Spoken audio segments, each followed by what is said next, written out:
नमस्कार. आज आपण शेवयांची खीर कशी बनवायची ते बघणार आहोत. त्यासाठी मी ते रेडीमेड शेवईचं पॅकेट घेतलेलं आहे.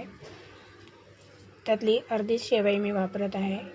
सगळ्यात आधी आपण 2 ते 3 टेबलस्पून तूप घालून घेऊया आणि त्यामध्ये शेवई घालूया आणि शेवई आपल्याला छान ही परतून घ्यायची आहे. त्याचा कलर थोडासा चेंज होईपर्यंत, थोडीशी गोल्डन होईपर्यंत.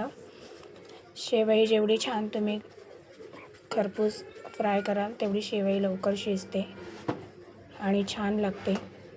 आपल्याला 3 ते 4 मिनटं ही शेवई छान त्याचा कलर चेंज होईपर्यंत परतून घ्यायची आहे. तुम्ही बघू शकता इथे आता थोडासा तिला गोल्डन कलर येत आहे आणि अतिशय झटपट लवकर साधी अशी रेसिपी आहे. खूप जास्त काही तामझाम करावं लागत नाही त्याला.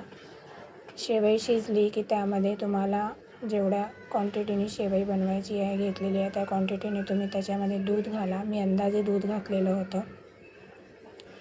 वरती छान तुपाचा तवंग असं दिसत आहे आणि त्यानंतर थोडा वेळ तिला झाकून 3 ते 4 मिनटं तुम्ही तिला झाकून शिजायला ठेवून द्या. शेवई भाजलेली असल्यामुळे शिजते पटकन.